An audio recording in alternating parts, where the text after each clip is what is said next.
Good afternoon, all of you. Good afternoon, Chaitali. Good afternoon, Aryan. Good afternoon, Anushka.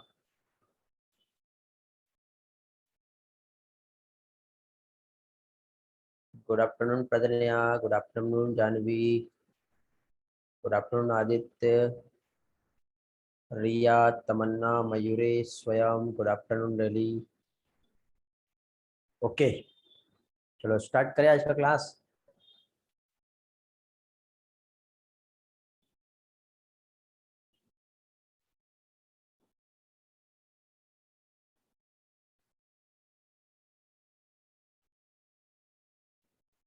कहाँ तक के हो गया था लास्ट क्लास में?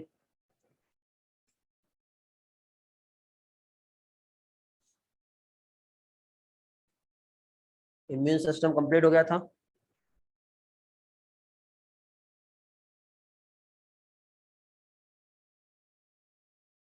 इम्यूनिटी और इम्यून सिस्टम ये हम लोग कल देख लिए हैं। आज हम लोगों को यहाँ पे शायद हाइपर सेंसिटिविटी पढ़ना है ना? हाँ, तो इसमें देखो एक दो स्लाइड जो है उसको हम रिवाइज कर लेते हैं। कल थोड़ा सा वो पार्ट रह गया था हमारा, बिकॉज टाइम हो गया था। जैसे एक्वायर्ड इम्यूनिटी के हम लोग टाइप्स जो देख रहे थे, तो इसमें देखो ये एक पिक्चराइजेशन जो है ये समझा देता हूँ मैं आप लोगों को कि जैसे टी सेल जो होता है, ये क्या है? T cell. जैसे ही कांटेक्ट में आता है एंटीजन के या फिर जो भी पैथोजन के, तो वो रिलीज करता है स्पेशल टाइप के ग्रेन्यूल्स। जैसे कि ये साइटोटॉक्सिक टी सेल है, इसके लिए मैंने ग्रेन्यूल्स के लिए टर्म यूज किया था परफोरिन्स। या फिर वायरस इन्फेक्टेड सेल्स रहता है तो वायरस पार्टिकल अंदर है, ओके, तो ये उसको मारने के लिए इस तरह से इंटरफेरॉन का सिक्रेशन होता है। ये भी कल मैंने आपको समझाया था, याद होगा आपको। साथ ही साथ देखो टिश्यू का मैचिंग या ब्लड ग्रुप मैचिंग बहुत जरूरी होता है जब हमको ग्राफ्ट ट्रांसप्लांट करना है, टिश्यू ट्रांसप्लांट करना है। तो क्योंकि यदि इम्यून सिस्टम ने उसे डिटेक्ट किया कि हमारे बॉडी का पार्ट नहीं है, तो फाइनली जो आपने ऑर्गन ट्रांसप्लांटेशन किए हो वो रिजेक्ट हो जाता है। और साथ ही साथ हमको इम्यूनोसप्रेसिव एजेंट, जिसे हम ड्रग कहते हैं, वो भी देना होता है। तो यहाँ पे रिसिपिएंट और डोनर का जो ब्लड ग्रुप है यदि मैच करेगा तो ऑर्गन ट्रांसप्लांटेशन सक्सेसफुल होगा। तो इस केस में जितने भी राइट वाली कंडीशन है, इस केस में ऑर्गन ट्रांसप्लांटेशन सक्सेसफुल होता है। बट ये जो क्रॉस वाला जो कंडीशन बनेगा उसमें ऑर्गन ट्रांसप्लांटेशन रिजेक्ट हो जाता है। इसलिए डोनर और रेसिपिएंट क्लोज रिलेटिव होना चाहिए, उनका ब्लड ग्रुप मैच होना चाहिए, ताकि 100% वहां पे ट्रांसप्लांट हो पाए।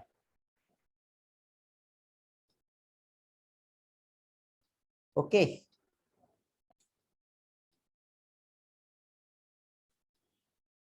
आज कितने लोग आने वाले हैं बेटा आज के सेशन में? कॉल आ गया आप लोगों को?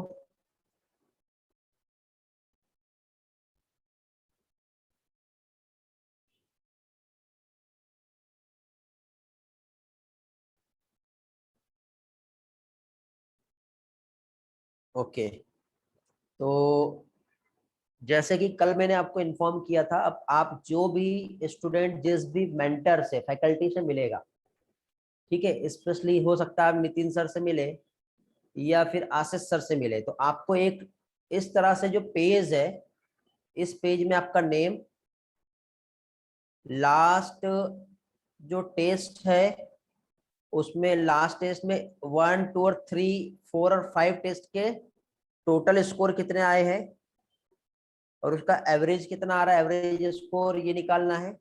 फिजिक्स में, केमिस्ट्री में और बायो में लास्ट 3 टेस्ट में टोटल स्कोर कितना आया है और उसका एवरेज स्कोर कितना आ रहा है, ये नोट करना है।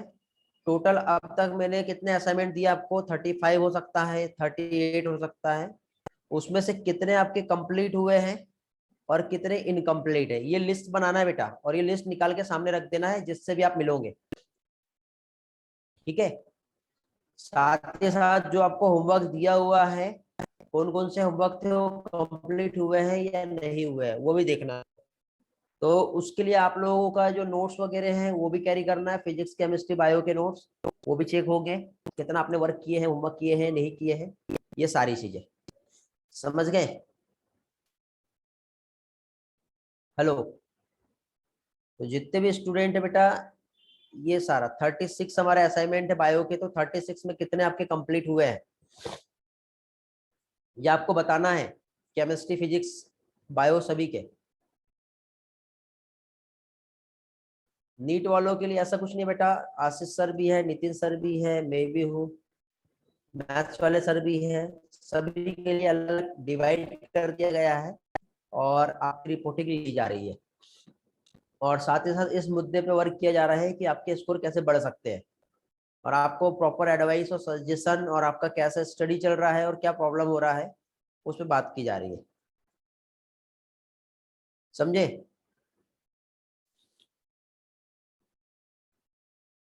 और बीच बीच में आपसे जो भी पढ़ाया हुआ है उसके क्वेश्चंस भी पूछे जा रहे हैं। यदि आपका स्कोर मान लो आउट ऑफ आया तो आउट ऑफ कैसे आया, सही है, लीगल है, या चीट करके आया है, तो उसके लिए भी आपसे क्वेश्चन पूछे जा रहे हैं। या तो आप पहले से बता दो या फिर हम आपसे निकलवा लेंगे। चलो तो आगे बढ़ते हैं। टाइप्स ऑफ एक्वायर्ड इम्यूनिटी, ये कल हमने स्टडी कर लिए थे, इसमें किसी को डाउट है एक्टिव और पैसिव इम्यूनिटी में तो आप पूछिए, नहीं है तो फाइनली आज हम लोग नेक्स्ट हाइपर सेंसिटिविटी क्या होता है ये हम देखेंगे। किसी को कुछ पूछना है बेटा? इम्यूनाइजेशन तक के हमने कल स्टडी कर चुके हैं।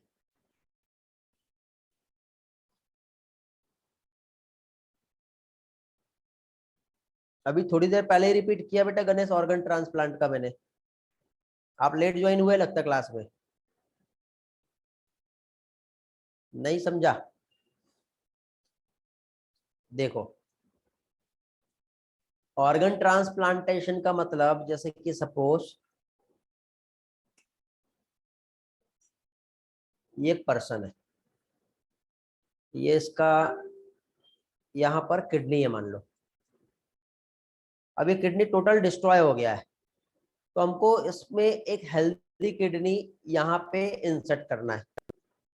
तो हेल्दी किडनी इंसर्ट हम कर तो देंगे, बट ये किडनी तो बाहर से आ रही है ना, अब बाहर से आने की वजह से हमारा जो टी सेल है वो पहचान लेगा कि ये किडनी हमारे खुद का पार्ट नहीं है, तो ये क्या करेगा, अपने अलग अलग टाइप के टी सेल को प्रोड्यूस करेगा, और ये कुल मिला के इस किडनी को मारने की कोशिश करेगा, समझे। तो अब कुल मिला के इसे जब मारने की कोशिश करेगा तो आपका ये किडनी तो रिजेक्ट हो जाएगा ना।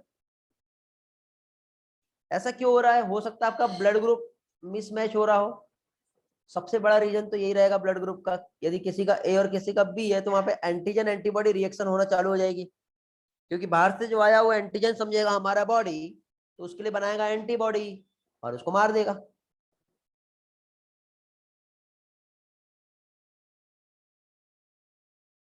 समझे गणेश, इसे हम ग्राफ रिजेक्शन कहते हैं, आप समझा, ठीक है। और कुछ पार्ट जो अभी तक के जो पढ़ा है वो नहीं समझा है इस चैप्टर में तो पूछ लो। एनसीईआरटी रीड करके हो गया है सभी का?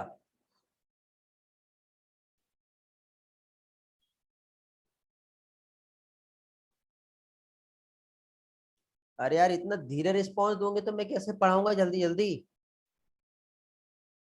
बड़े आराम से, वो लगता है वो यस सर लिखने में भी आपको ऐसा जान पे आ रही लगता है अभी, है ना, या मैं कंटिन्यूअसली बोले जा रहा हूँ तो, यार ऐसा रिस्पॉन्स में ना मुझे भी नींद आने लगती फिर। जल्दी जल्दी रिस्पॉन्स दिया करो। वेरी गुड, चलो तो आगे बढ़े फिर। आज हमें हाइपर सेंसिटिविटी पढ़ना है। क्या पढ़ना है आज हमें? आज हमें हाइपर सेंसिटिविटी पढ़ना है। हाइपर सेंसिटिविटी या फिर उसे क्या कहते हैं, एलर्जी। इसके लिए एक और टर्म यूज होगा, हाइपर सेंसिटिविटी।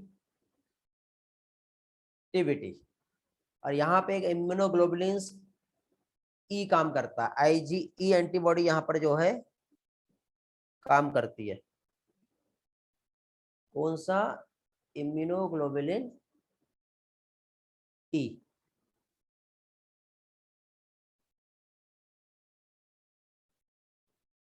अब इम्यूनोग्लोबुलिन्स की यदि हम बात करें तो ये क्या होता है?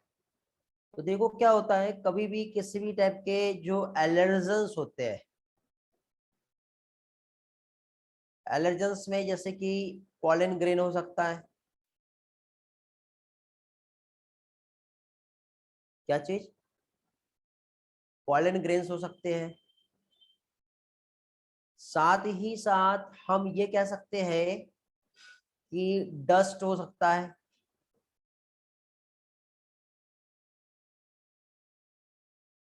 ये जब हमारे बॉडी में जाता है तो हमारा बॉडी इसे डिटेक्ट करता है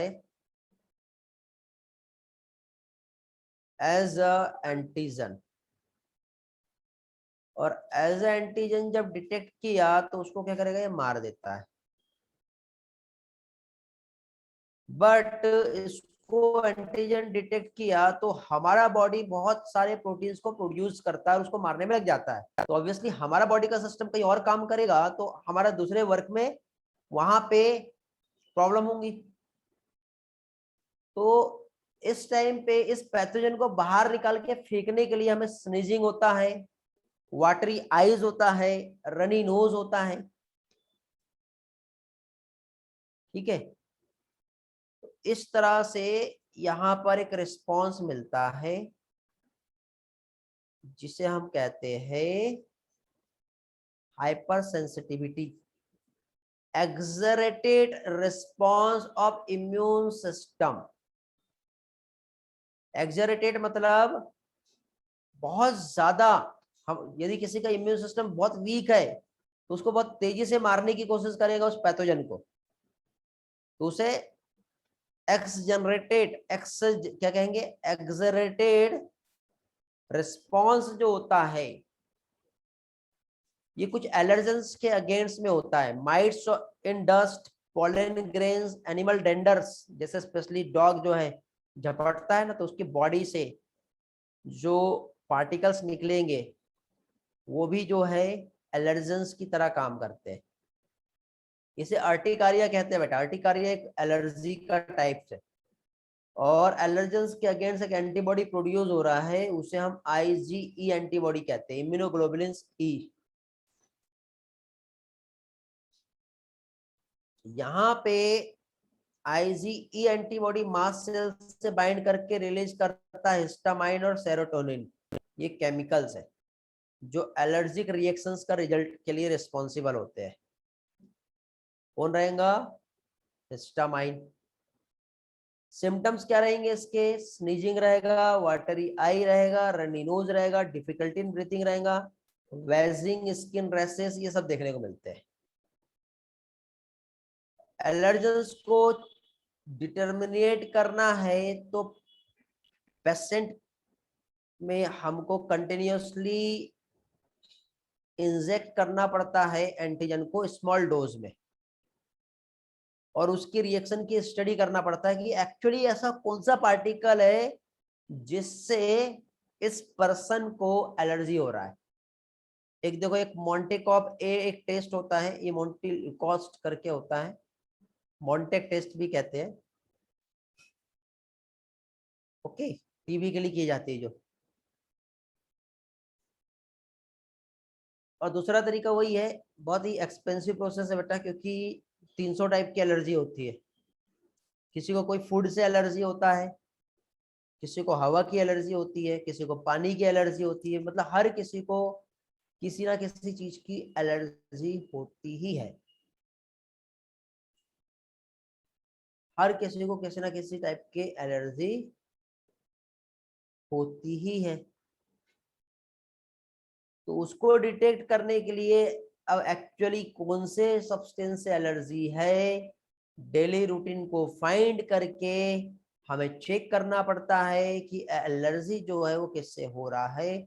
डीपली स्टडी करके हम पेशेंट को उसकी रिकवरी दिला सकते हैं। ट्रीटमेंट जो है जनरली इसके लिए एंटी हिस्टामाइन ड्रग जो होता है, जो हिस्टामाइन के सिक्रेशन को रोक दे, वो यूज करना पड़ता है।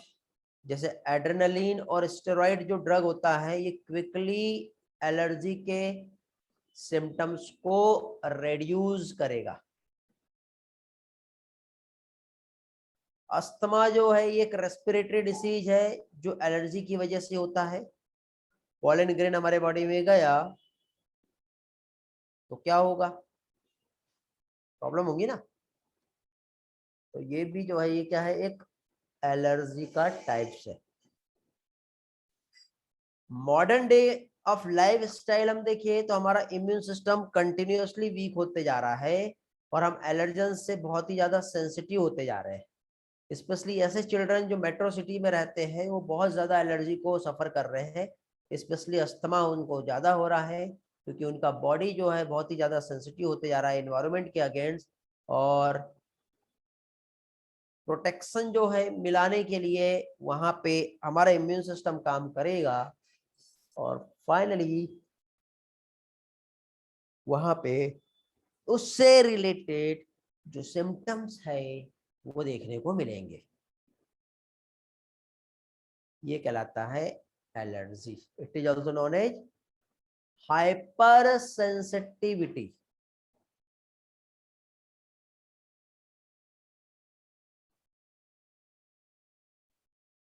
एज बेटा ऑब्वियसली मेटाबॉलिक एक्टिविटी पे उसने अफेक्ट कर दिया है, डेथ तक के हो सकती है बेटा, है ना। फाइलेक्सिक शॉक कहते हैं जिसे। एनाफाइलेक्सिक शॉक मतलब एक पर्सन है उसको पर्टिकुलर एक फूड से एलर्जी है और डॉक्टर ने कहा है कि ये फूड आपको नहीं खाना है। गलती से किसी ने उसे उस फूड को किसी और फूड में मिला के दे दिया और उस पर्सन ने खा लिया, उस पर्सन की हालत खराब हो जाएगी बेटा। कपकपी आएगी, बेचैनी होगी, घबराहट होगी, जी मिचलाएगा, ऐसे बहुत सारी problem, headache, nausea, different type का वहां पे सेंसिटिव एक्टिविटी देखने को मिलेगी और इवन उसका डेथ तक के हो सकता है।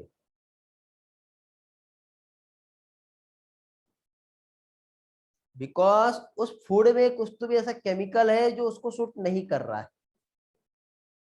जिससे उसको प्रॉब्लम हो रहा है, सिंपल।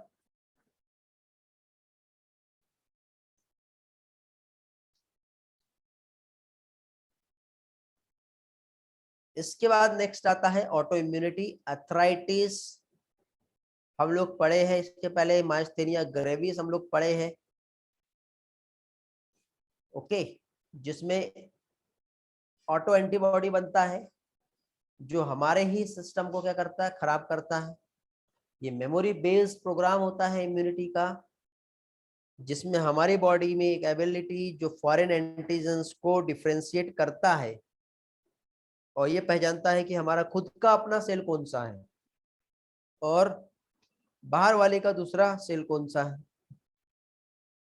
तो इस तरह से वो उसे फाइंड कर सकता है। लेकिन यदि हम यहाँ पर देखें तो कभी कभी ऐसा होता है कि हमारा सिस्टम जो सेल्फ सेल्स है उसको पहचानना बंद कर देता, पहचानने से इनकार कर देता है कि मेरा है कि नहीं है। तो उस टाइम पे हमारे बॉडी हमारी सेल्स को मारना चालू करती है। इसका जेनेटिक्स रीजन भी हो सकता है और जब बॉडी हमारी सेल्स को अटैक करना चालू करेगी तो हमारी सेल्स को डैमेज कर देगा और इसे हम कहते हैं ऑटो इम्यून डिसीज। इसका एक एग्जांपल है rheumatoid arthritis, myasthenia gravis, Hashimoto syndrome. ये कुछ डिसीज है जो कि किस में आती है,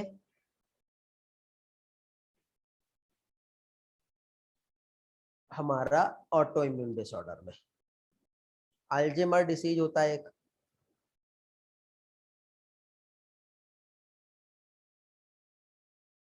बोन इरोजन मतलब बोन का रप्चर होना, दाने बन जाते हैं अंदर, पतली हो जाती है, गड्ढे हो जाते हैं उसमें। गाउट इसमें नहीं आता बेटा। गाउट में यूरिक एसिड के क्रिस्टल्स जब एक्युमुलेट होते हैं तो उससे पेनफुल सेंसेशन होता है। Gout is a different thing.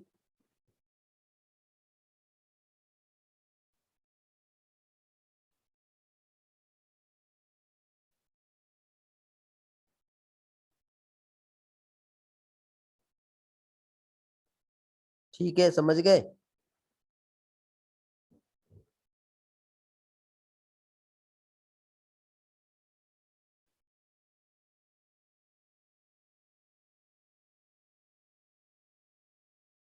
हाँ बेटा रेली।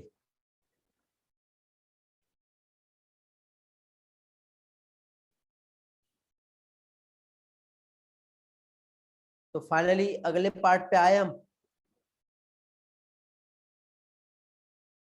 Acquired immunodeficiency syndrome. कितने बार पढ़े होंगे इस टॉपिक को आपने? रिस्पॉन्स करो।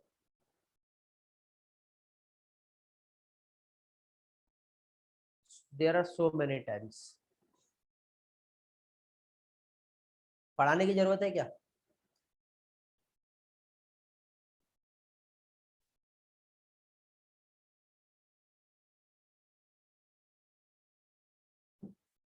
है नहीं है? क्यों, पहले अच्छे से नहीं पढ़े हो या समझा नहीं, रट्टा मारे थे? जल्दी जल्दी रिस्पॉन्स करो।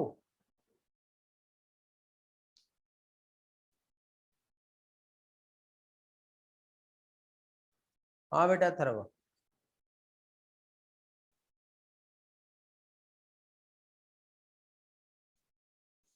चलो, मैं तो पढ़ाऊंगा ही, भले आपका कितने भी बार हो गया है, बट बहुत डिटेल नहीं, जो जरूरी एग्जाम पॉइंट ऑफ व्यू से उतना देखिए। तो एड्स जो है, जिसको हम क्या कहते हैं, एक्वायर्ड इम्यूनो डेफिशिएंसी सिंड्रोम। कुछ लोग बोल रहे हैं कि रहने दो, समझ गया है। कुछ लोग बोल रहे हैं सर बहुत बार हो गया, रहने दो। ओके। बहुत कम लोग बोल रहे हैं कि पढ़ा दो, कुछ लोग बोल रहे हैं रिवाइज करा दो। दरवाजा खोलो mummy. Okay. No sir, one time please. Okay, short में निपटा दो। चलो ठीक है, मैं समझा दे रहा हूँ, डोंट वरी। कुछ पार्ट हो सकता है कि आपको नया मिल जाए इसमें, और हम वही देखेंगे जो हमारे लिए इम्पोर्टेंट है एग्जाम के अकॉर्डिंग।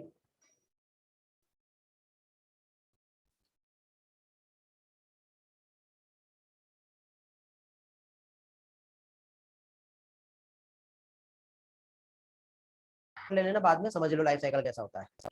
ये हमारा जो है, इसे हम होस्ट सेल कहेंगे। क्या कहेंगे हम इसे?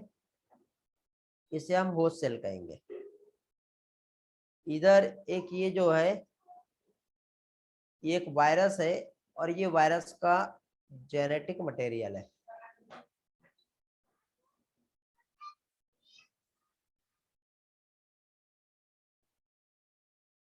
जेनेटिक मटेरियल लिखाया नहीं बराबर।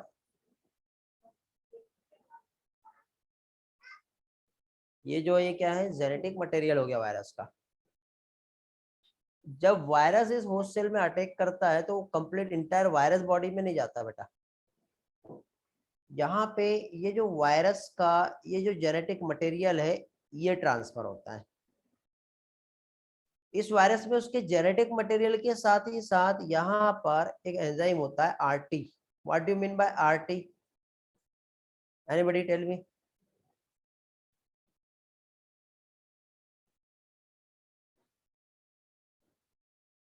आरटी जानते हो कोई? पढ़े होंगे तो जल्दी से आंसर दे दोगे।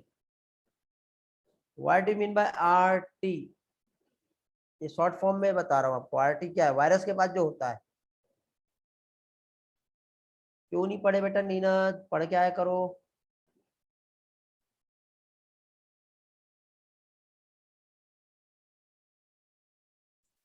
आदित्य का आंसर आया है। बाकी लोग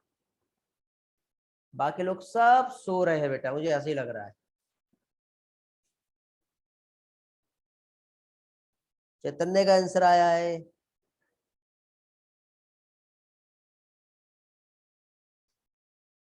अब लिखा हुआ सब गायब हो गया यहाँ पे।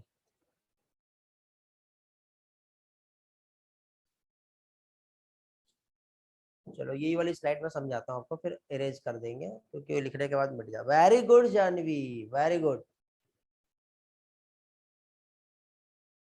देखो ये होस्ट सेल है। जब इसके अंदर गया तो वायरस ने अपना जेनेटिक मटेरियल तो छोड़ दिया, लेकिन साथ ही साथ यहाँ पे जो अंदर उसमें आरटी होता है, कुछ लोग इसको रिवर्स ट्रांसक्रिप्टेज कह रहे हैं और कुछ लोग इसे रिट्रो वायरस कह रहे हैं। बेटा रिट्रो वायरस में वायरस के अंदर क्या होता है ये पूछ रहा हूँ, तो वायरस के अंदर रिट्रो वायरस थोड़ी होता है, वो तो एक फैमिली से बिलोंग करता है। यहाँ पे एक एंजाइम होता है जिसे रिवर्स ट्रांसक्रिप्टेज एंजाइम कहते हैं।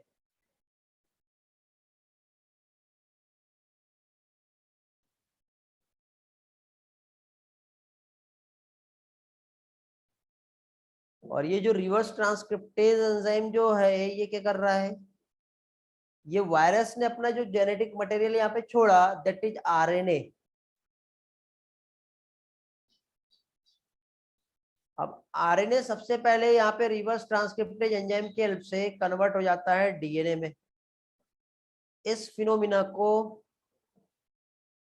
रिवर्स ट्रांसक्रिप्शन कहेंगे। क्या कहेंगे इसे? इसे रिवर्स ट्रांसक्रिप्शन कहेंगे। देन ये जो डीएनए है यहाँ पे होस्ट का जो जीनोम होता है डीएनए उसके साथ इंटरएक्ट करता है। इंटरएक्ट करने के बाद देखो ये एक तो होस्ट का डीएनए रहेगा और उसी के साथ साथ वायरस का भी डीएनए आएगा। देन अब ये डीएनए जब मल्टीप्लाई करेगा तो न्यू वायरस का यहाँ पे क्या होगा, फॉर्मेशन भी हो जाता है। न्यू वायरस से जैसे ही फॉर्म हो गए फिर क्या होगा,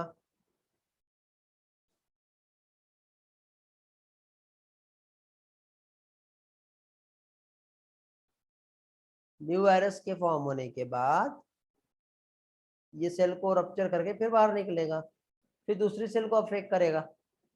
तो इस तरह से ये कंप्लीटली हमारे बॉडी के सिस्टम में हमारे डीएनए को कंट्रोल कर रहा है, हमारी मशीनरी को इसने कंट्रोल कर लिया, अपने हिसाब से मल्टीप्लाई कर रहा है और बहुत लंबे टाइम तक का रहता है और इसके सिम्टम्स बहुत दिनों के बाद देखने को मिलते हैं। ठीक है, समझ गया?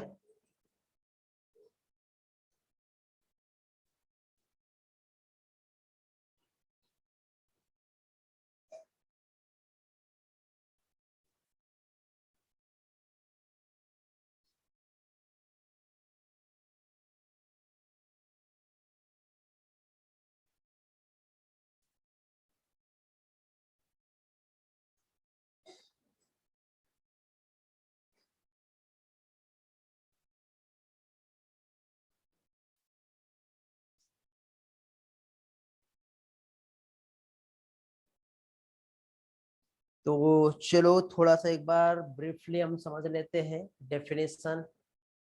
ठीक है, इम्यून सिस्टम का डेफिशिएंसी हो जाता है बेटा।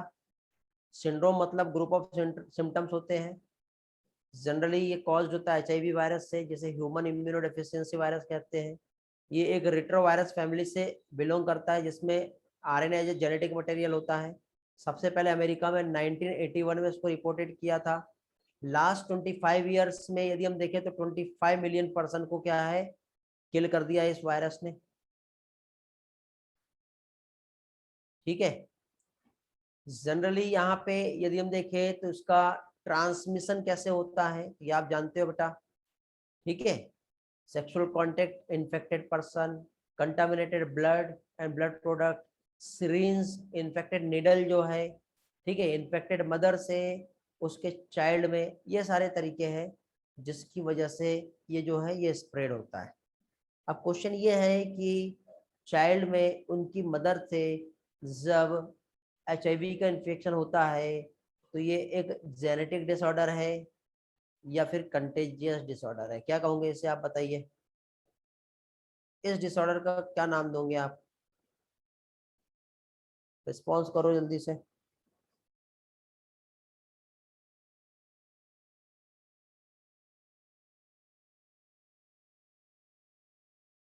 रेली, आर्यन, हर्षिता, बेटा कैसे हम कह सकते हैं? नो बेटा नीना, नो जानवी, सब गलत है, सब कोई, सभी लोग गलत है। नो सानिया, नो अनुज, सब गलत है।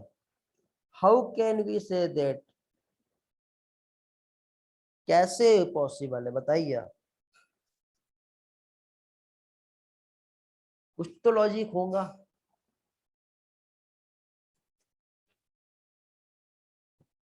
आर्यन सही है इस पर।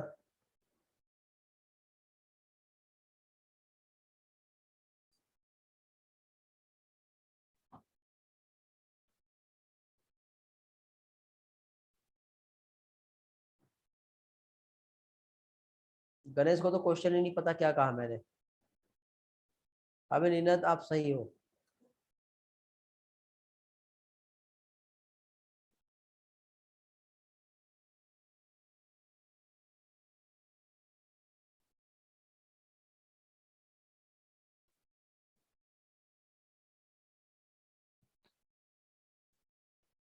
अथर्व को भी क्वेश्चन नहीं मालूम।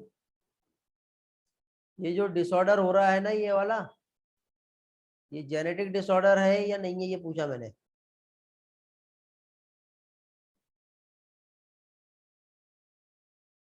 ठीक है बेटा गणेश, मैंने अगेन क्वेश्चन रिपीट किया। ड्रिलिंग मशीन का बाजू में काम चल रहा तो हेडफोन लो और कान में लगा लो। Good, very good. देखो, ये जेनेटिक डिसऑर्डर नहीं है। जेनेटिक डिसऑर्डर हम कब कहेंगे? जब उसके जीन में कुछ चेंज होने की वजह से होता है तब, और वो हेरिटेबल होगा तब। ये हेरिटेबल नहीं है, मदर से उसके बच्चे में जो हुआ वो जीन की वजह से ट्रांसफर नहीं हुआ है, वो तो एक कंटेजियस डिसीज है।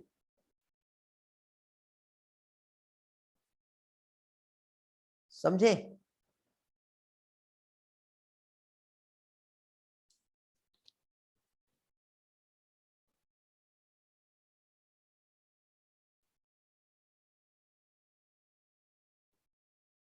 हाँ बेटा आर्यन।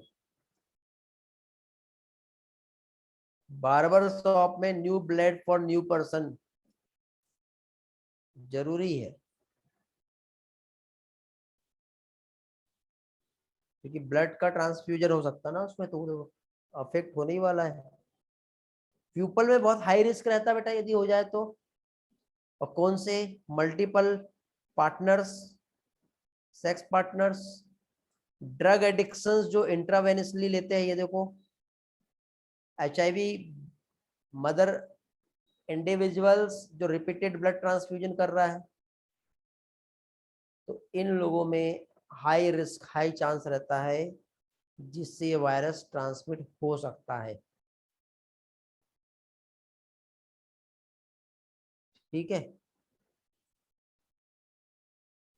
ड्रग वाला केस नहीं समझा? ड्रग वाला केस बेटा नंदनी, क्या होता है, जो ड्रग एडिक्टेड लोग रहते हैं ना, आपने मूवी देखे होंगे, तो वो एक इंजेक्शन का यूज करते हैं और डायरेक्टली इंसर्ट करते हैं।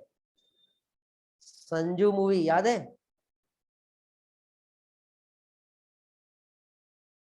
याद है ना? हाँ।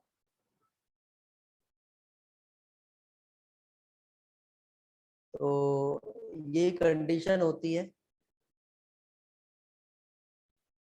बट ये कंडीशन से ये स्प्रेड नहीं होता बेटा। किन कंडीशन से स्प्रेड होता है और किस कंडीशन से नहीं होता, मतलब फिजिकल कांटेक्ट और टच जो होता है उससे नहीं होगा। यदि बॉडी फ्लूइड की शेयरिंग हो जाए तो उससे ये स्प्रेड होता है, बट टच और कांटेक्ट से स्प्रेड नहीं होता।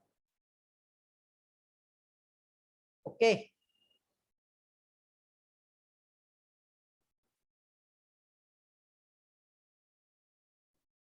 अब ये कब से कब तक क्या रहता है बेटा, और ये कब दिखाई देता है? रहता तो शुरुआत से ही है, बट 5 to 10 ईयर्स में इसके सिम्टम्स देखने को मिलते हैं, तब बहुत देर हो जाती है। ये तो आप बहुत पहले से पढ़ते आ रहे हो। अब लाइफ साइकिल देखो कैसे होता है।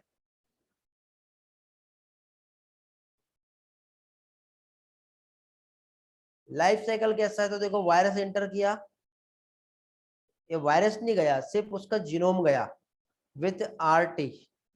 आरटी से ये आरएनए जो है वो कन्वर्ट होगा डीएनए में। रिवर्स ट्रांसक्रिप्टेज एंजाइम ने आरएनए को इंसर्ट करके उसको डीएनए में कन्वर्ट कर लिया। अब ये डीएनए होस्ट के डीएनए के साथ क्या होगा, इंटीग्रेटेड होगा, और फिर वो अंदर मल्टीप्लाई करेगा सेल के अंदर। तो रेट्रोवायरस देखो, ये वायरस है, लाइफ साइकिल देख रहे हैं अभी हम लोग। तो आउटर मोस्ट प्रोटीन कोट होता है और अंदर बेटा आरएनए रहता है, जेनेटिक मटेरियल। तो जो होस्ट सेल में इंसर्ट होगा वो उसका जेनेटिक मटेरियल ही इंसर्ट होगा। तो ये होस्ट सेल है, होस्ट सेल का न्यूक्लियस, और ये उसका आपको डीएनए दिखाई दे रहा है, साइटोप्लाज्म दिख रहा है आपको। अब वायरस इन्फेक्टेड जो सेल्स है, ये जब यहाँ जाती है तो इसने सिर्फ अपने वायरल आरएनए को ही सेल के अंदर इंट्रोड्यूस किया है। इंट्रोड्यूस करने के बाद वायरल डीएनए जो है, ये एक रिवर्स ट्रांसक्रिप्टेज एंजाइम की हेल्प से, यहाँ पे एनिमेशन में देख रहे हो आप, ये एक रिवर्स ट्रांसक्रिप्टेज एंजाइम है। इस एंजाइम की हेल्प से इसने यहाँ पर एक नया डीएनए बना दिया। बन गया डीएनए इस तरह से। जैसे ही बना, तो वायरल डीएनए अब होस्ट के जो जीनोम है उसमें चला जाएगा। इंटीग्रेटेड होने के बाद अब फिर से वो नए एमआरएनए को बनाएगा, नए आरएनए को बनाएगा। बट ये जो आरएनए वायरल आरएनए है, नॉर्मल हमारे डीएनए से आरएनए बन गया, फिर ये दूसरी सेल को अफेक्ट करेगा, मल्टीप्लाई करेगा, सेम प्रोसेस रिपीट होगी, सेल को खा जाएगा। मतलब उसकी मशीनरीज को उसने अपने कंट्रोल में ले लिया है, टोटल ये यूटिलाइज कर रहा है, जिससे पर्सन वीक हो जाता है, इम्यून सिस्टम को टोटल गड़बड़ कर देता है। फिर न्यू वायरस बनेंगे, वो दूसरी सेल को अफेक्ट करेंगे, और ये process again and again continuously होते ही रहेगी। तो ये है बेटा एचआईवी का लाइफ साइकिल। आगे देखो क्या होता है यहाँ पर।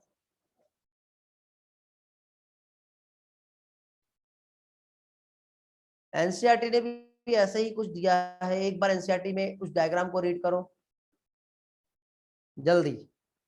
आरएनए से डीएनए बना और फिर डीएनए से वापस आरएनए बनेगा, बट जेनेटिक सीक्वेंस बदल जाएगा। एक बार बेटा उस डायग्राम को रिफर करेंगे और थोड़ा सा जो थ्योरी दिया है उसको पढ़ेंगे।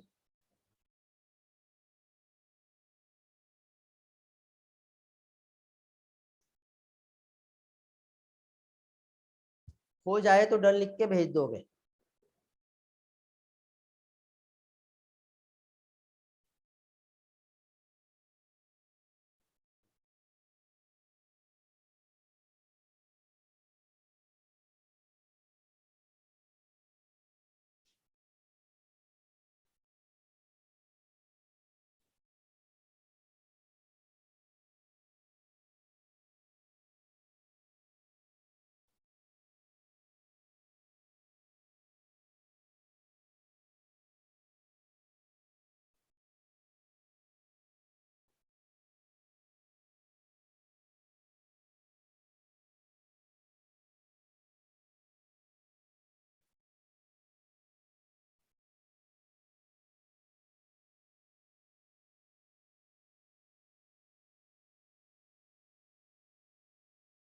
ओनली नीरज का पढ़ के हुआ है अभी तक के, इतना फास्ट।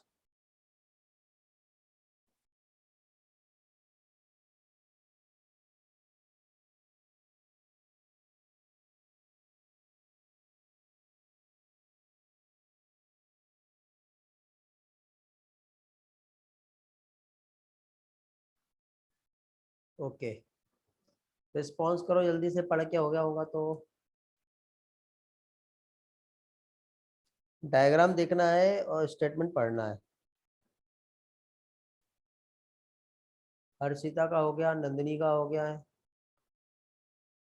आदित्य का भी हो गया है, बस इतने लोगों का हुआ अभी तक के।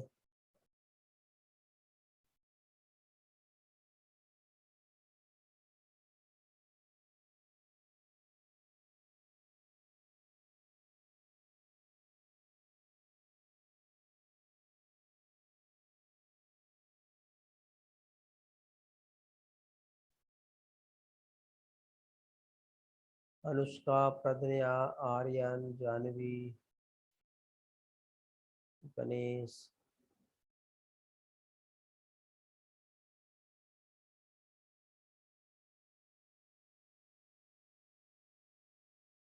देखो बेटा, इन्फेक्टेड सेल भी सरवाइव करेगी।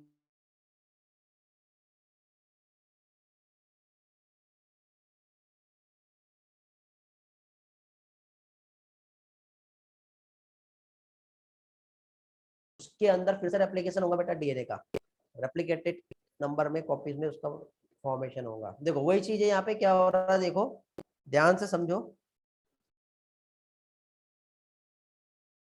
एचआईवी जो है बॉडी में एंटर किया, एक सेल होती है हमारी बॉडी की जिसे हम मैक्रोफेज कहते हैं। वो सबसे पहले उस मैक्रोफेज को अफेक्ट करता है। मतलब अब ये मैक्रोफेज बहुत सारे नए वायरस बनाएगा, तो इसको हम क्या कहेंगे, वायरस फैक्ट्री कहेंगे। एचआईवी का क्या रहेगा, ये फैक्ट्री रहेगा। फिर उसके बाद आरएनए जो है अपने कॉपीज नंबर बढ़ा देता है ट्रांसक्रिप्टेज एंजाइम की प्रेजेंस में, और इससे डीएनए बनता है। फिर वायरल डीएनए होस्ट के डीएनए के साथ इनकॉर्पोरेट होता है और एक नया इन्फेक्टेड वायरल पार्टिकल बन जाता है अंदर। फिर वो दूसरी सेल को अफेक्ट करेगा। तो एचआईवी जो है ये हेल्पर टी सेल, पहले मैक्रोफेज में आया था, इसको खराब कर दिया। फिर जो हेल्पर टी सेल्स है उसके साथ इंटर करता है, वहां रेप्लिकेट करके अपनी बहुत सारी प्रोजेनी को बना लेता है, और अदर टी सेल पे अब ये क्या करेगा, अटैक करेगा। पहला जो अटैक उसने जो किया वो हेल्पर टी सेल पे किया, अब बाकी की जितनी भी सेल्स है उस पर वो अटैक करेगा, और टी सेल्स के नंबर इस तरह से क्या होंगे, डिक्रीज हो जाएंगे। मीन्स सेल मेडिएटेड इम्यूनिटी नहीं मिल पाएगा। जब ये नहीं मिला तो एंटीबॉडी मेडिएटेड इम्यूनिटी में भी प्रॉब्लम आ सकता है, और हमारा इम्यूनिटी जो है वो क्या होगा, वीक हो जाएगा। ऐसा एक प्रोसेस यहाँ पर होता है। यहां से लेके यहाँ तक के एक बार स्टेटमेंट को पढ़ो बेटा, कैसे कैसे लाइफ साइकिल हो रही है ये आपको याद करना है, याद हो जाना चाहिए अभी। चाहो तो रफली रनिंग नोट्स में ये पॉइंट को नोट करो, कहाँ पे क्या हुआ, क्योंकि इसी सीक्वेंस में एग्जाम में आपको क्वेश्चन पूछा जा सकता है।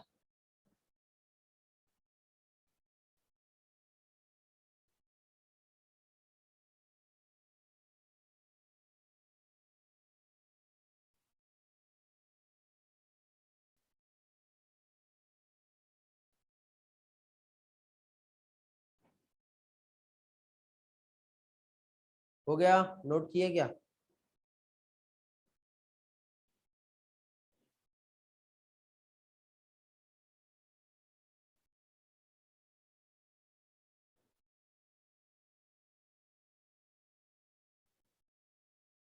Only 3 student. मेन अटैक सबसे पहले मैक्रोफेज और उसके बाद टी सेल। मैक्रोफेज वायरस का फैक्ट्री कहलाएगा, और टी सेल जो है खत्म हो जाएगी तो हमारा इम्यून सिस्टम वीक हो जाएगा।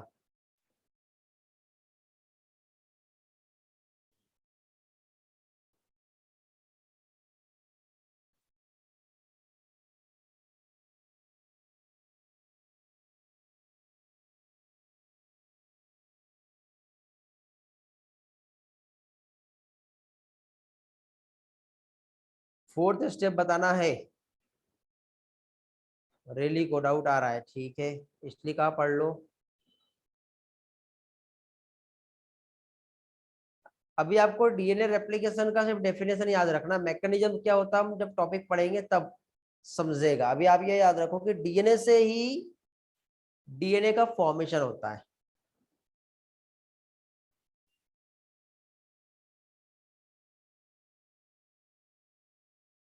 ओके,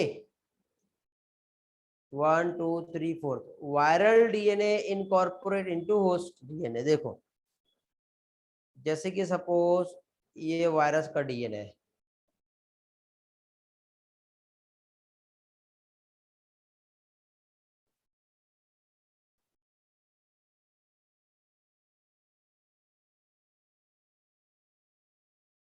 वाला वायरस का डीएनए है और ये वाला होस्ट का डीएनए है। दोनों भी आपस में आकर के एक दूसरे से क्या हो गए, फ्यूज हो गए।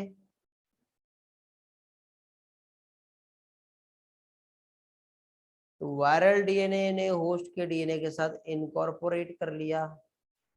हो सकता है कि डायग्राम पहले ऐसा रहा होगा भी ये इतना बड़ा बना और उसके साथ दोनों भी कलर कॉम्बिनेशन आ जाएंगे, ये ऐसा।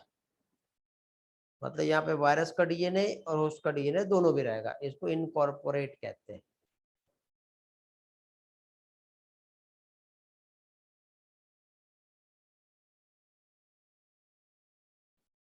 अपने अंदर गणेश उसे इसलिए घुसने देगा क्योंकि उसके सामने ये जो वायरस है बहुत हावी हो गया,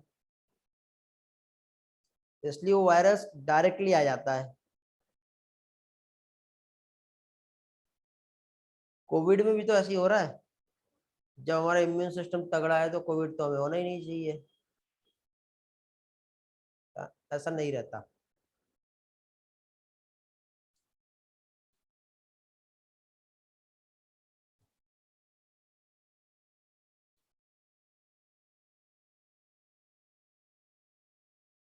कंजेनिटल का मीनिंग क्या होता है पहले बेटा रियली ये बताओ।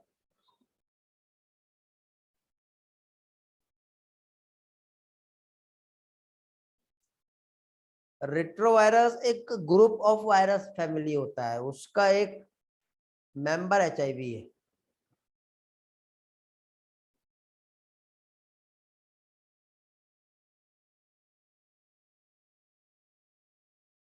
रियली आंसर दो, फिर मैं आपको एक्सप्लेन करता हूँ।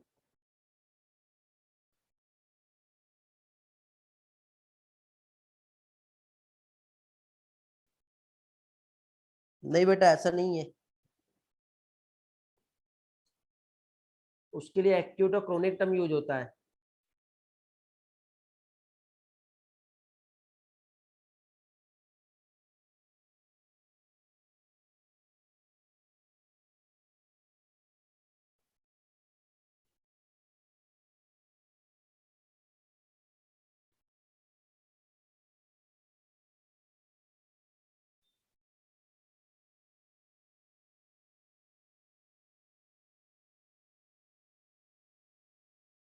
कंजेनिटल मींस एक्वायर्ड हम कह सकते हैं, एक्वायर्ड।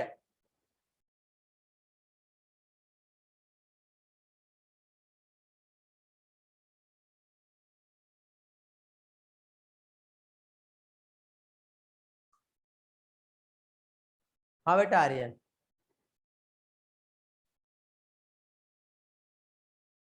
नहीं अभी तक के नहीं बना है। चलो बहुत क्वेश्चन हो गए, आगे टॉपिक पढ़े क्या।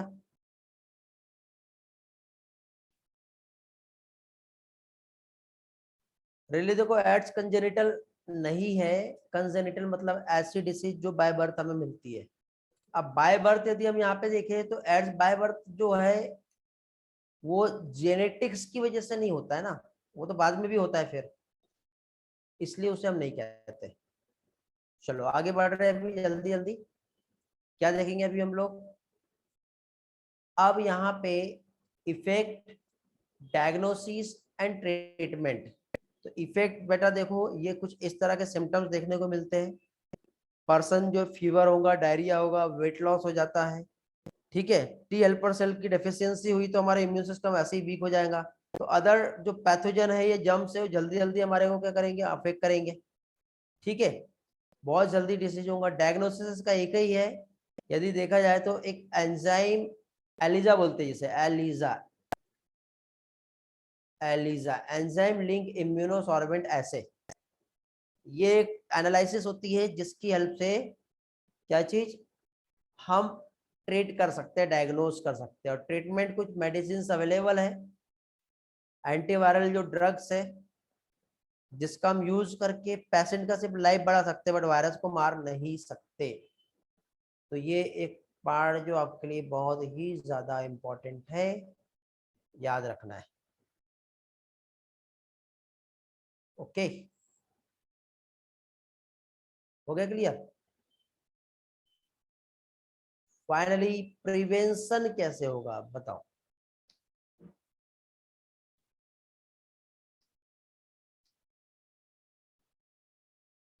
प्रिवेंशन के लिए कुछ तरीके हैं बेटा। जैसे आज हम आपको एजुकेट कर रहा हूं मैं, ड्रग एब्यूज आने वालों को क्या हो सकता, रेगुलर चेकअप बहुत जरूरी है। ब्लड बैंक जो है HIV से सेफ होना चाहिए, सेफली जो है सेक्स होना चाहिए। ओके, निडल और सिरिंज जो है उसके यूज जो है होने के बाद उसे प्रॉपरली डिस्पोज करना चाहिए। इंसिनरेटर पढ़ाया था मैंने आपको, इंसिरेशन, एरोबिक और एनारोबिक बर्निंग पढ़े थे हमने, याद है? बहुत ही ज्यादा टेम्परेचर का यूज करना पड़ता है उसके लिए। तो इस तरह से जो मेडिसिनल इक्विपमेंट है एज इट इज सिरिंज और निडल, उसके लिए प्रॉपर इंसरेशन का यूज किया जाना जरूरी होता है। तो ये कुछ तरीके हैं जिसकी हेल्प से काफी हद तक के हम अपनी लाइफ को सेव कर सकते हैं। साथ ही साथ बेटा कुछ ऑर्गेनाइजेशन है जैसे नाको, ये फुल फॉर्म पूछते हैं बेटा, नाको क्या है? National AIDS control organisation. और एनजीओज और WHOs, ये बेटा ऑर्गेनाइजेशन जो इस पर काम कर रहे हैं, लोगों को अवेयर कर रहे हैं, सेक्स एजुकेशन प्रोवाइड कर रहे हैं, और बहुत सारे क्या क्या प्रॉब्लम्स फेस करना पड़ सकता है, इसकी वजह से वो सारी इंफॉर्मेशन प्रोवाइड की जा रही है। ओके, फ्री में कंडोम्स डिस्ट्रीब्यूट किए जा रहे हैं, इसका यूज और एप्लीकेशंस बताया जा रहा है। ब्लड जो हमारा कलेक्ट किया है ब्लड बैंक, तो वो पहले चेक करके ही ब्लड कलेक्ट करते हैं, तभी दूसरे पेशेंट को दिया जाता है। ड्रग एडिक्शंस को अवॉइड किया जाना बहुत जरूरी है। ओके, तो उसके लिए भी बहुत सारे प्रोग्राम चलाए जा रहे हैं जिसमें लोगों को काफी हद तक के एक इंफॉर्मेशन प्रोवाइड की जा रही है जिससे ड्रग एडिक्शंस को अवॉइड किया जाए। ठीक है, समझ में आ गया? तो अब हम लोग यहाँ पर नेक्स्ट कैंसर पढ़ने वाले हैं। अभी किसी को कुछ पूछना है इसमें?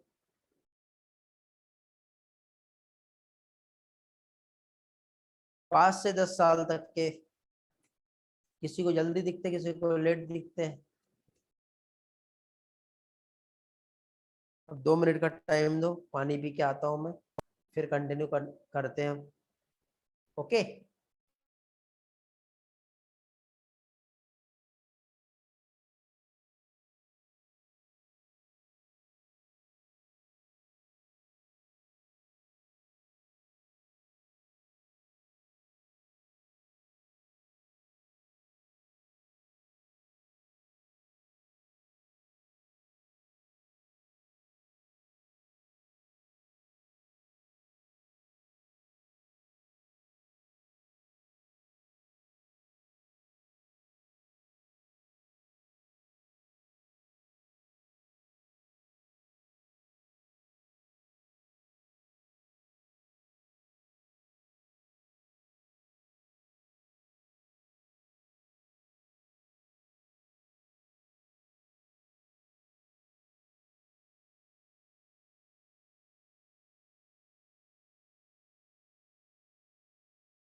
Okay, I am come back.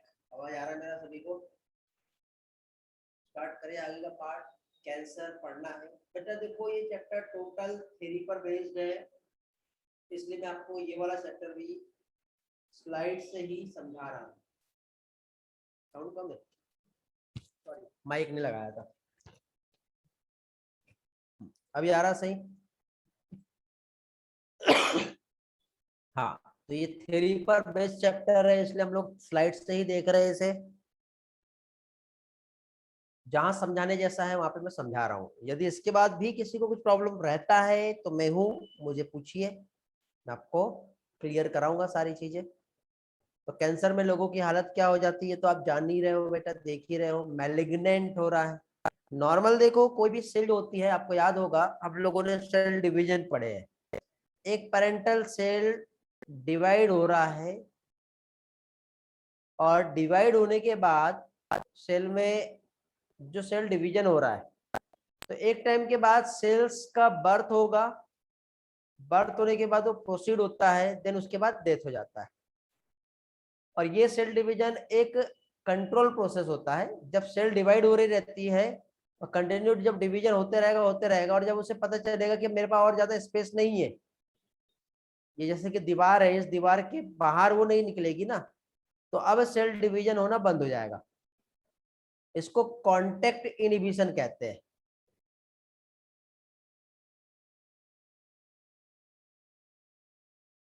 क्या कहते हैं इसे? कॉन्टेक्ट इनहिबिशन कहते हैं।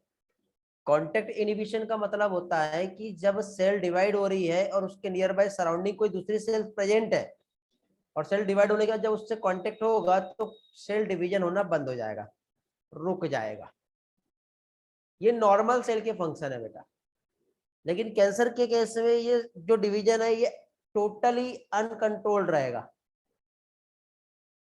अनकंट्रोल मतलब यहाँ पे यदि हम देखें तो जो सेल्स रहेगी उसमें अब नॉर्मल अनकंट्रोल मल्टीप्लिकेशन देखने को मिलेगा, जिससे ट्यूमर फॉर्म होता है, मासेस ऑफ सेल्स बन जाएगा। नॉर्मल सेल में कॉन्टेक्ट इनहिबिशन होता है, ठीक है, बट कैंसर सेल में ऐसी प्रॉपर्टी देखने को नहीं मिलती है। ट्यूमर्स के दो टाइप होते हैं, एक मैलिग्नेंट ट्यूमर होता है और दूसरा होता है नॉर्मल वाला ट्यूमर, जिसे बिनाइन ट्यूमर कहते हैं।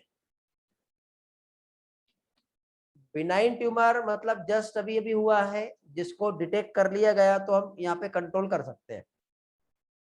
मैलिग्नेंट ट्यूमर जो है ये एक ऐसा ट्यूमर है जिसको पहचानना आसान नहीं है।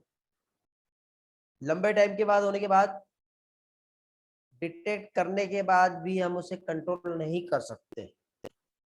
ओके, बिनाइन ट्यूमर मीन्स क्या कह सकते हैं हम लोग? जस्ट शुरुआती दौर पे जो ट्यूमर हो रहा है, कोई भी सेल, देखो ये पैलेट कैंसर है, ये ऐसा होता है बेटा, स्वेलिंग आने लग जाती है। टंग में देखो, लिप में देखो, टीथ में, या माउथ कैंसर जो है। लेकिन जब ये कंटिन्यूअसली होते जाएगा तो उसके बाद फिर ये जब सेल्स इतना ज्यादा स्प्रेड हो जाता है, ये वाला देख रहे हो इतना ज्यादा, तो ये आगे हमारे टिश्यू को रप्चर करके वो सेल्स बाहर निकलती है और बाहर निकल के आने के बाद with the help of blood stream वो कंटिन्यू दूसरी जगह पे जा करके हमारे दूसरे ऑर्गन, सेल्स और टिश्यू को भी खराब कर देते हैं। देखो नॉर्मल अल्सर और कैंसर वाले दोनों डिफरेंट रहेंगे बेटा, दोनों अलग अलग होते हैं। बिनाइन ट्यूमर से लिटिल डैमेज होता है, लेकिन वही चीज मैलिग्नेंट ट्यूमर है तो देखो कंप्लीटली हमारा ऑर्गन डैमेज हो जाता है और वो इन्वाइट करके नेबरिंग टिश्यू तक के जाता है, ब्लड स्ट्रीम में पहुंचेगा तो वो और दूसरे साइड पे पहुंच जाता है। इस टर्म को मेटास्टेसिस कहते हैं।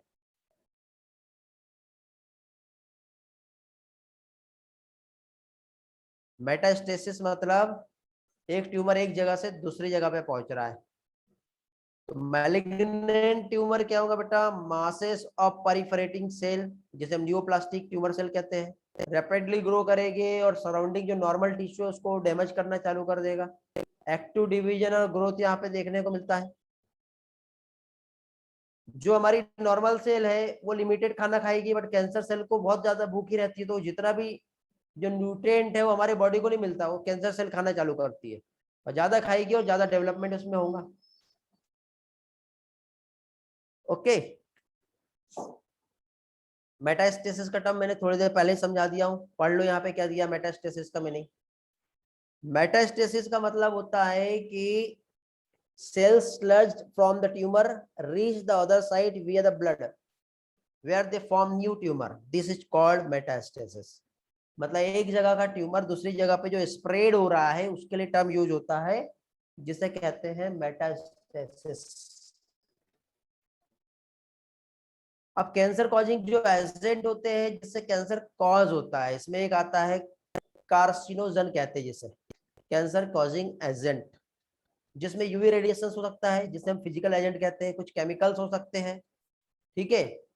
उसी के साथ साथ बायोलॉजिकल एजेंट भी हो सकते हैं। फिजिकल में आयोनाइजिंग नॉन आयोनाइजिंग रेडिएशन जो होती है, ultraviolet radiation, x-rays, gamma rays, जो हमारे डीएनए को डैमेज कर सकता है, पेनिट्रेट कर सकता है और कैंसर कॉज कर सकता है।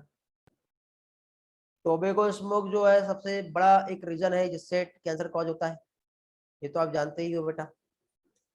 जनरली लंग्स कैंसर होता है। एक वाइनिल क्लोराइड बेटा केमिकल होता है, कैफीन, निकोटीन, मस्टर्ड गैस, ये भी कैंसर कॉजिंग एजेंट है जिससे कैंसर होता है।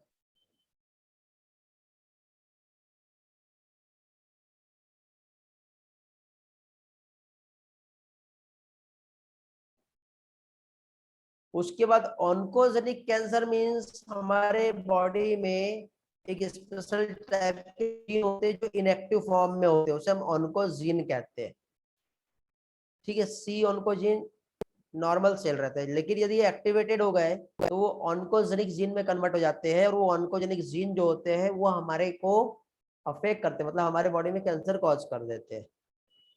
तो वो बायोलॉजिकली हो रहा है ना, तो इसलिए हम उस एजेंट को बायोलॉजिकल एजेंट कहेंगे। ये तीनों भी एजेंट समझ में आ गया बेटा सभी को? ऐसा कोई पार्ट जो नहीं समझा, मुझे नहीं लगता इसमें कुछ समझाना चाहिए, बट आपको लगता है तो आप पूछिए मुझसे। टोटल लर्निंग वाला स्लाइड है, ऐसा कोई भी स्टेटमेंट नहीं है जो आपको नहीं समझेगा। एक्टिव बेटा देखो कुछ चेंजेस देखने को मिलते हैं, हर सेल का एक लाइफ पीरियड होता है एक्टिवेशन का, या फिर कुछ इन्वायरमेंटल फैक्टर्स जो होते हैं वो भी वहां पे काम करते हैं जिसकी वजह से वो एक्टिवेट हो सकते हैं। कुछ जेनेटिक फैक्टर होते हैं जिसकी वजह से वो एक्टिवेट हो सकते हैं। ओके,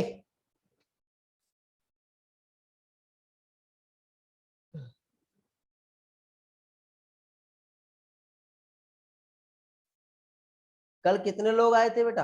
हैंड रेस करेंगे एक बार, कितने लोगों का मीटिंग हो गया कल?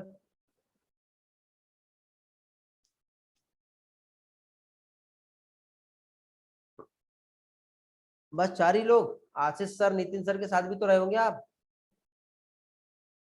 सभी लोग कितने लोग आए थे वो बताओ, स्वयं आ जाने वाला है। ये तो उन लोगों का हैंड रेस हुआ है जो मुझसे मिलके गए, बाकी लोग आशीष सर और नितिन सर से नहीं मिले क्या आप लोग, कोई आपके बैच से?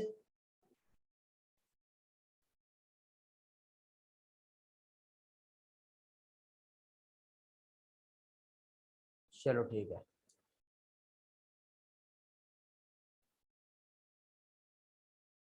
आज अभी हैंड ओवर करो, आज कितने लोग आने वाले हैंड रेस करेंगे?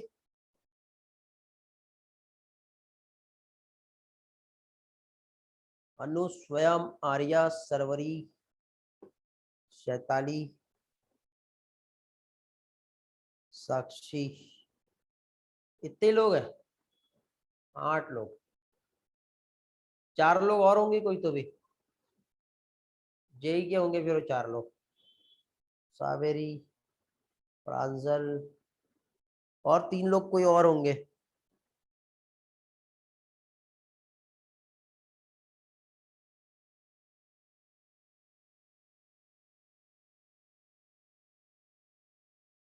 चलो ओके ठीक है, कल पार्थ आपका है, ओके। ठीक है बेटा, आगे बढ़ते हैं। कैंसर को लेके हम पढ़ रहे थे जो इन्फॉर्मेशन, इसमें कैंसर का डिटेक्शन और डायग्नोसिस क्या है। तो डिटेक्शन के लिए बेटा इसके लिए किया जाता है हिस्टोपैथोलॉजिकल स्टडी। ओके, बायोप्सी एक मेथड है। बायोप्सी मतलब छोटा सा टिश्यू का एक पार्ट को लेकर के हम देखते हैं उसमें क्या चेंजेस हुआ है। सेकंड, सीटी स्कैन या इमेजिंग जो टेक्निक है, एंटीबॉडी टेस्टिंग भी करके देखते हैं हम लोग। अब मॉलिक्यूलर टेक्निक्स मतलब हम डीएनए लेवल पे जाके देखते हैं कि उसका सीक्वेंस कुछ चेंज तो नहीं हुआ है, और चेंज हुआ है तो उसमें डिवीजन के क्या कोडिंग है, तो वो हम लोग देखते हैं। इमेजिंग टेक्निक में कंप्यूटेड टोनोग्राफी जो होता है, सीटी स्कैन, उसका यूज करते हैं। एंटीबॉडी का यूज करते हैं, तो हम एक मोनोक्लोनल एंटीबॉडी बनाते हैं बेटा, रेडीमेड एंटीबॉडी, और कैंसर सेल के साथ उसको ट्रीट करके देखते हैं। ठीक है, जिससे हम डिटेक्ट कर सकते हैं कि पर्सन को कैंसर है या नहीं है। तो बायोप्सी में स्मॉल पीस जो हमको डाउट हो रहा है उस टिश्यू को लेके कट करके स्टेन करके माइक्रोस्कोप में देखते हैं, उसका हिस्टोपैथोलॉजिकल स्टडी हम करते हैं। Okay, in case blood cancer हुआ है जिसे हम ल्यूकेमिया कहते हैं, तो उसमें हम लोग बोन मेरो और ब्लड का हम एनालिसिस करते हैं और देखते हैं कि ब्लड काउंट्स बढ़े हैं या कम हुए हैं। तो ये बायोप्सी में होता है। इमेजिंग टेक्निक की यदि हम बात करें तो रेडियोग्राफी, हम जैसे एक्सरेज का हम यूज करेंगे, सीटी स्कैन का हम यूज करेंगे, जैसे कंप्यूटराइज टोमोग्राफी कहते हैं, इंपॉर्टेंट है, फुल फॉर्म याद रखना। एक्सरे से हम 3D इमेज बनाते हैं इंटरनल ऑब्जेक्ट का और फाइंड करते हैं। एमआरआई मैग्नेटिक रेजोनेंस इमेजिंग होता है बेटा, मैग्नेटिक फील्ड जो होता है जिसमें हम नॉन आयोनाइजिंग रेडिएशन का यूज करके जो भी पैथोलॉजिकल और फिजियोलॉजिकल चेंजेस है लिविंग टिश्यूज का, वो हम चेक करते हैं। ये सबसे बेस्ट टेक्निक है बेटा, इससे हम हमारे बॉडी में कोई भी डिफेक्ट हो, चाहे सेल हो या बोन हो, हर चीज, न्यूरॉन्स हो या नर्व्स हो, सारी चीजों को हम फाइंड कर सकते हैं एमआरआई की हेल्प से। ओके, ये इस तरह से एमआरआई मशीन है।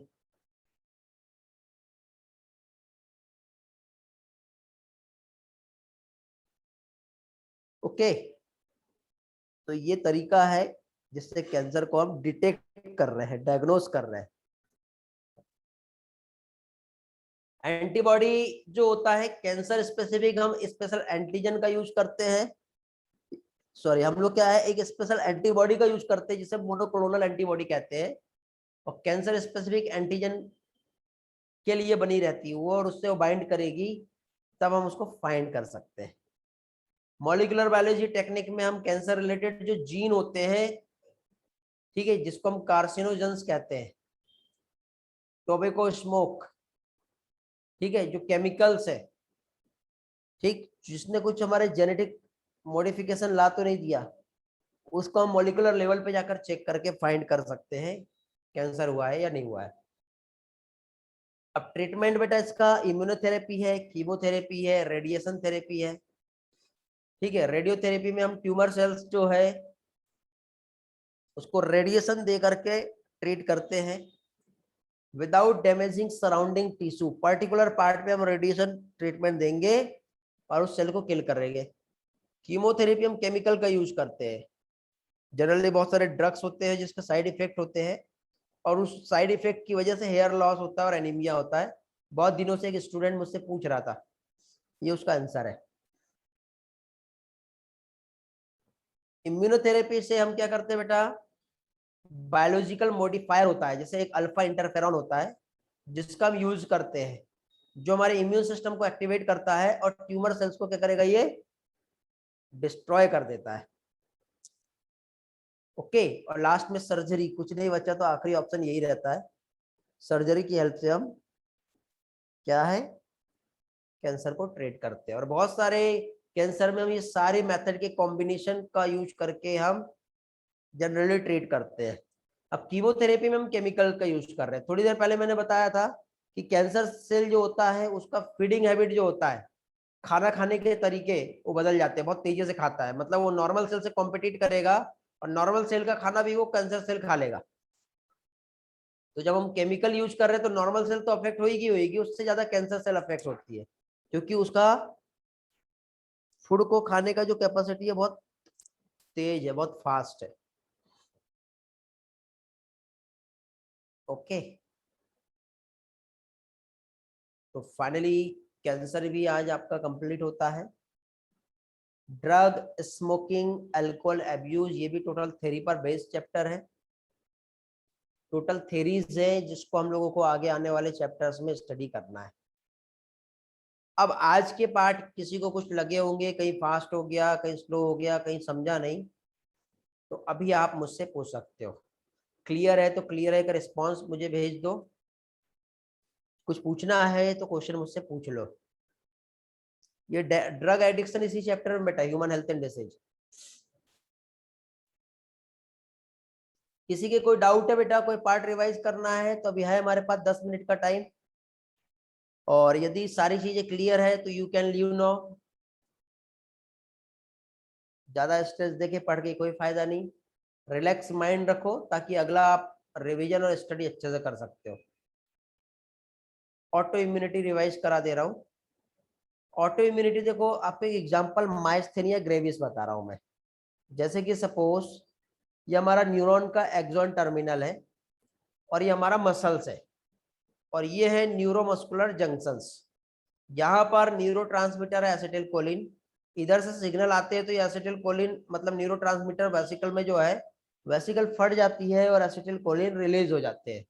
रिलीज होने के बाद ये रिसेप्टर यहाँ पे होते हैं, ये एसिटिलकोलिन उस रिसेप्टर पे बाइंड करते हैं, जिससे जो आयन चैनल से ओपन होता है और सोडियम अंदर जाता है, देन मसल कॉन्ट्रैक्ट होती है। तो ये नॉर्मल एक्टिविटी हो गई। लेकिन ऑटो इम्यूनिटी में क्या होता है कि ये इसी तरह से हमारा सेम प्रोसेस होता है, लेकिन यहाँ पर जो रिसेप्टर है इससे जुड़ने के लिए एक एंटीबॉडी बन गया। अब वो क्या करेगा, उस एसिटिलकोलिन को जुड़ने नहीं देगा, ये एंटीबॉडी यहाँ पे जाके जुड़ जाएगा। अब ये जब जुड़ा तो यहाँ पे जो चैनल प्रोटीन है ये ओपन नहीं होगा, ये हमेशा क्लोज रहेगा, तो मसल्स कॉन्ट्रैक्ट नहीं हो पाता है। मतलब एक खुद का एंटीबॉडी खुद के सिस्टम को ही खराब कर रहा है, इसे ऑटो एंटीबॉडी कहते हैं। और इस डिसीज को ऑटो इम्यून डिसीज कहते हैं, इसे हम ऑटो इम्यूनिटी कहते हैं। समझा बेटा रियली? और किसी को कुछ पूछना है?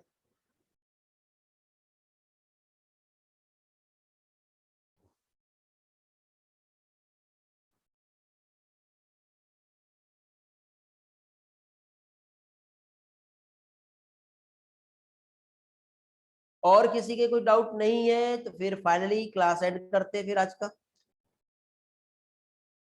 आगे का पोर्शन कल देखेंगे। Bye bye, take care, have a great day.